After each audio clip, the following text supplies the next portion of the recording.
तो आज हम डिस्कस करेंगे कि क्यों ब्रूस बैनर हल्क में तब्दील नहीं हुए एवेंजर्स इन्फिनिटी वॉर में। क्या वो थानोस से डर गए, जो आधे से ज़्यादा फैंस मानकर चल रहे हैं? तो इसका जवाब है नहीं। माना कि थानोस ने हल्क की ऐसे धुलाई की जैसे धोबी कपड़े की करता हो, बट हल्क आज तक किसी से भी डरा नहीं है। थानोस हल्क को मारकर उसका खून निकाल देते हैं, और ऐसा पूरे मार्वल सिनेमैटिक यूनिवर्स में सिर्फ 2 ही बार हुआ है। पहला हल्क मूवी में और दूसरा एवेंजर्स इन्फिनिटी वॉर में। हल्क न हल्क बस्टर से डरा था, न थॉर के बेस्ट अटैक से। उल्टा वो अगले राउंड के लिए खड़ा हो रहा था, पर ग्रैंड मास्टर ने बटन दबा दिया। हल्क ने तो डायरेक्ट सेंटर पे स्मैश कर दिया था, जिसकी उंगली के साइज का था वो। आप इस एक्सप्रेशन को देखिए, आपको क्या लगता है ये डरा हुआ है? नहीं ना। तो फिर ऐसे जस्टिफिकेशंस पे क्यों विश्वास करना कि हल्क डर गया वगैरह वगैरह। मैं आपसे एक सवाल पूछना चाहता हूँ, एवेंजर्स मूवी तक आपको सबसे ज़्यादा ताकतवर कौन लगता था? ऑब्वियसली आप सभी हल्क बोलिएगा, क्योंकि तब तक ना टोनी ने हल्क बस्टर बनाया था और ना ही थॉर की असली ताकत दिखाई गई थी। एवेंजर्स के इस पंच के बाद से सबको यकीन हो गया था कि हल्क एमसीयू का सबसे ताकतवर कैरेक्टर है। लेकिन ज़्यादा नहीं, एवेंजर्स एज ऑफ अल्ट्रॉन में ही हल्क बस्टर ने हल्क को धो दिया, और फिर थॉर ने भी हल्क का बुरा हाल कर दिया था। और फिर महामहिम थानोस ने तो ऐसा धोया कि पूछिए मत। मार्वल सिनेमैटिक यूनिवर्स ने ये ट्रेंड बना लिया कि अगर किसी कैरेक्टर को ताकतवर दिखाना है तो उसे हल्क से भिड़ा दो, और फिर हल्क को उसमें गंदी तरीके से मार खिला दो। जहां मार्वल के सारे कैरेक्टर्स मूवी पर मूवी ताकतवर होते गए हैं, वहीं हल्क का ग्राफ नीचे गिरता गया है। और अब एवेंजर्स 4 एक परफेक्ट मूवी होगी जहां हम हल्क की असली ताकत देखेंगे, क्योंकि अब हल्क की हाइप इतनी नीचे गिर गई है कि कोई उनसे ज़्यादा एक्सपेक्टेशन नहीं रखता। तो ऐसे में सवाल उठता है कि एवेंजर्स 4 में हम उसकी असली ताकत देखेंगे कैसे, जब एवेंजर्स 3 में वो हल्क बनने से ही मना कर रहा था। असल में वो थॉर 3 में ही मना कर रहा था। याद है वो सीन जब ब्रूस स्पेसशिप से कूदता है और वो हल्क में तब्दील नहीं होता। ऑडियंस ने इस सीन को एज अ कॉमेडी लिया, और उन्होंने नोट ही नहीं किया कि ब्रूस यहाँ पर अपनी मर्जी से नहीं बल्कि मजबूरी से हल्क बन रहा है। जैसे वो नीचे कूदते हैं वो बेहोश हो जाते हैं, और उसके बेहोश होने के बाद ही हल्क बाहर आता है, और इस हल्क को अपने बॉडी पे पूरा कंट्रोल रहता है। एवेंजर्स इन्फिनिटी वॉर में ब्रूस हल्क से बोलते बोलते थक जाता है कि तुम बाहर आओ, लेकिन वो नहीं आता, और इसका सबसे बड़ा कारण है कि ब्रूस होश में रहता है। अगर हल्क बनता तो उसे अपनी बॉडी पे कंट्रोल नहीं रहता, उस बॉडी को ब्रूस कंट्रोल कर रहा होता, जैसे एवेंजर्स 1 में किया था। और हल्क अब ऐसा नहीं चाहता, क्योंकि अब वो तंग आ चुका है।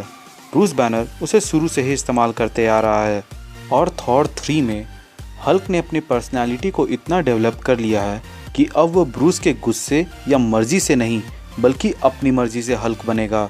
और यही वजह थी कि जब वो स्पेसशिप से कूदता है तो वो हल्क में तब्दील नहीं होता, लेकिन जब वो नीचे गिरता है तो अधमरा हो जाता है। और क्योंकि हल्क भी उस शख्सियत का हिस्सा है, वो हल्क की बॉडी में पूरी कंट्रोल पाकर उसे बचाने में लग जाता है। और जब पहली बार थॉर हल्क से मिलता है तो वो बोलता है बैनर, और हल्क मुड़ के बोलता है कि no Banner, only Hulk. Banner नहीं, सिर्फ हल्क। जो लोग हल्क के फैन हैं उन्हें मालूम है कि ब्रूस बैनर के अंदर 2 पर्सनैलिटी है, पहला वो खुद, दूसरा हल्क। ब्रूस हल्क से इससे डरता है क्योंकि उसे लगता है कि जब भी हल्क बाहर आएगा तबाही मचेगी, और हल्क ब्रूस से इससे नफरत करता है क्योंकि वो उसे बाहर आने नहीं देता। और ये चीज़ एमसीयू में भी लागू हुई। चलिए मैं आपको ये चीज़ ब्रीफली समझाता हूँ। एवेंजर्स 1 में जब कैप्टन बोलते हैं कि डॉक्टर यही सही वक्त है आपके गुस्सा होने का, तो वो बोलते हैं कि यही तो राज है कैप्टन, मैं हमेशा गुस्से में ही रहता हूँ, और वो हल्क में तब्दील हो जाते हैं। यानी कि ब्रूस ने हल्क पर पूरा काबू पा लिया था। हल्क एक न्यूबॉर्न बेबी के जैसा था जिसे ब्रूस कंट्रोल कर रहा था। पर एज ऑफ अल्ट्रॉन में जब वांडा सबके दिमाग के साथ खेलती है तो वो सब कोई को उनका सबसे बड़ा डर दिखाती है। कभी आपने सोचा है कि उस मूवी में सबका डर दिखाया गया, चाहे वो टोनी स्टार्क हो, कैप्टन अमेरिका हो, थॉर हो या ब्लैक विडो, लेकिन ब्रूस बैनर का नहीं, क्योंकि उस मूवी में ही दिखा दिया गया कि ब्रूस बैनर का सबसे बड़ा डर क्या है। जी हाँ दोस्तों, ब्रूस बैनर का सबसे बड़ा डर है हल्क का बेकाबू होकर तबाही मचाना, और इसीलिए वो दोबारा से हल्क बनना नहीं चाह रहे थे। लेकिन ब्लैक विडो उन्हें पीछे पुश करती है और दोबारा वो हल्क बन के वापस आते हैं। लेकिन मूवी के एंड में जब वो वापस से नॉर्मल होने वाले होते हैं तो अल्ट्रॉन वहाँ शूटिंग कर देता है, जिसके वजह से ब्लैक विडो को थोड़ी सी चोट लग जाती है और उसे हल्क हेलीकैरियर में लेके आता है। वो क्वीन जेट में वापस जंप करके अल्ट्रॉन को उस उड़ते हुए सुकोबिया में फेंक देता है एंड उसी वक्त ब्रूस बैनर का कॉन्शियस स्ट्राइक करता है। दोबारा से उसके वजह से तबाही ना मचे या फिर किसी अपने को चोट ना लगे, इसीलिए वो क्वीन जेट का ट्रैकर ऑफ कर देता है ताकि उसे कोई ढूंढ ना पाए और वो किसी तरह सकार में जा गिरता है। वहाँ पर वो धीरे धीरे ग्रो करता है और बोलना सीखता है। उसने अपनी पर्सनैलिटी को इतना ज़्यादा डेवलप कर लिया था कि वो कूल माइंडेड होने के बावजूद ब्रूस बैनर में तब्दील नहीं होता। लेकिन हमारा सख्त लौंडा भी इस क्लिप के सामने पिघल गया और वो एक सख्त नारियल से पानी बन गया। ब्रूस नॉर्मल होते ही थॉर को बताता है कि इस बार जब वो हल्क बना तो इट वाज वेरी डिफरेंट। पहले उसे ऐसा लगता था कि वो दोनों मिलके कार चला रहे हैं, पर इस बार मानो ऐसा लगा कि उसे डिक्की में बंद कर दिया हो और हल्क पूरा कंट्रोल रखा हो। इसीलिए उसे डर रहता है कि अगर वो दोबारा से हल्क बना तो फिर से ब्रूस बैनर नहीं बन पाएगा। इसीलिए वो हल्क बनने से मना करता है, लेकिन लास्ट में जब वो देखता है कि किसी की जान जा रही है तो वो वापस से हल्क बन जाता है। और यही वो आंसर है जिसका आपको तलाश है। पहले हल्क को ब्रूस कंट्रोल करता था, बट अब जब ब्रूस के अंदर हल्क नाम का एक पर्सनालिटी डेवलप हो चुका है, दोनों में बॉडी पे ऊपर कंट्रोल को लेकर इशू चल रहा है। हल्क क्योंकि नया नया बना है, उसके अंदर बचपना है और ये हम लोगों ने थॉर 3 में भरपूर देखा है।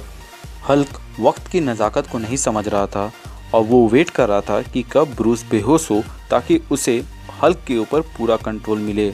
लेकिन वॉन्ग, टोनी और थॉर की वजह से ये मौका आते आते रह गया। जिस तरह एवेंजर्स इन्फिनिटी वॉर में टीनेज ग्रूथ, जो कि शुरू से ही गेम में बिजी था, लेकिन थॉर को अपने सामने मरते देख वो अपने हाथ की कुर्बानी देता है ताकि थॉर बच सके, उसी तरह हो सकता है एवेंजर्स 4 में भी या तो ब्रूस मरने के कगार में होगा या फिर Natasha Romanoff AKA black window घायल हो जाएगी और उसी वक्त अपना हल्क बाहर आएगा। और ये गुस्सा ब्रूस और हल्क के इमोशन से बना होगा जो कि सामने वाले की पुंगी बजा के रख देगा। रिसेंटली आए एवेंजर्स 4 के कॉन्सेप्ट आर्ट में हल्क को ड्रेस पहना हुआ दिखाया गया है। हो सकता है कि हमें आने वाले मूवीज़ में ग्रे हल्क, प्रोफेसर हल्क या फिर कोई और टाइप का हल्क भी दिखे, जिसे मैं आने वाले वीडियो में डिस्कस करूंगा। तो आज के लिए बस इतना ही।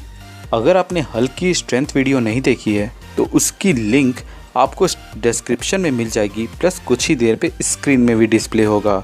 अगर आप captain America, iron man, Thor, Spiderman या एंटमैन के फ़ैन हैं तो उनके ऊपर भी स्ट्रेंथ वीडियो है, जिनके लिंक आपको डिस्क्रिप्शन में मिलेंगी।